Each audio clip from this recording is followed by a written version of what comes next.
বস সালাম আলাইকুম। শিকদারের মেয়ে সাদি এখন আমাদের সাথে আছে বস। কোথায় কি করতে হবে বস বলেন। কি আর করবি, সাদিয়াকে বাসা দিয়া। কি বলেন বস, বাসায় দিয়ে আসবো কেন? ইয়েস, শিকদারের সাথে আমার সব ভেজাল মিটা গেছে। শিকদার এখন আমার বন্ধু হয়ে গেছে। কিন্তু বস আপনি তো গতকাল আমাদেরকে বলছিলেন যে সাদিয়াকে যাতে সুন্দর করে আমরা কিডন্যাপ করি। আহা, গতকালে কাজ আজকে করলে চলবে না রে চান্দু। বস আমি চান্দু না, আমি মজনু বস। হ্যাঁ শোন, সাদিয়াকে ফেরত দিয়া না হলে শিকদার আমার কাছে হেল্প চাবে। বন্দুক তো প্রমাণ দিতে গিয়ে আমাকেই সাহায্য করতে হবে, বুঝছিস? সাদিয়াকে এখন বাসা দিয়া যা। সাদিয়া যা যা খেতে চায় সব তাকে দিবি। আর একটা কথা বলি, ওর যদি কোনো ক্ষতি হয় কিন্তু তোদের খবর আছে। Over and out.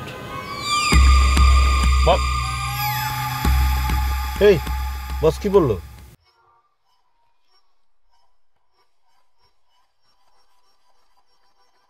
ইয়ে, আপনি কিছু খাবেন? হ্যাঁ, আমার না অনেক চিপস খেতে ইচ্ছে করছে।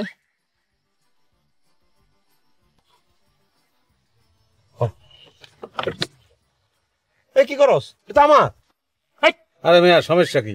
হ্যাঁ, আপনি রইলে আরেকজন খাইতে পারবে না? Thank you. তাই আমরা কিন্তু নিজে নামে আডাআডি করতে পারি। নিচে কে? তোমরা যেখানে খুশি সেখানে যেতে পারো, যাও নাও। আসেন। Thank you.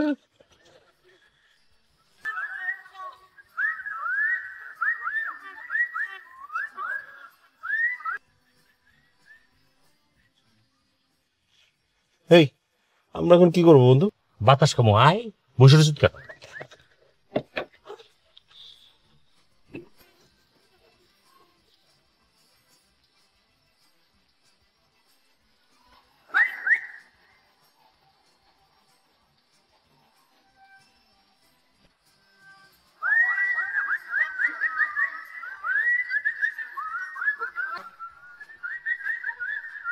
হ্যাঁ, আপনি ধরেন আমার একবার নিয়ে গেছে না, নিয়ে বাইন্ধে দিয়েছে ওই পর্যন্ত, এরবার আর কিছু করেনি।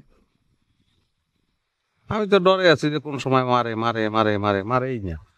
শেষ পর্যন্ত মনে হয়েছে যে বন্ধু কি মনে হইতেছে জানোস? কি বন্ধু? মনে হইতেছে আমার গায়ে কেউ পেট্রোল ঢাইলা ম্যাচ দিয়ে আগুন ধরাই দিচ্ছে। এই কথাটা ওর আবার কইস না, হয় হলে কই প্যারাসিটামল খা। আমি তো সবসময় ভাবছি যে এই বোধহয়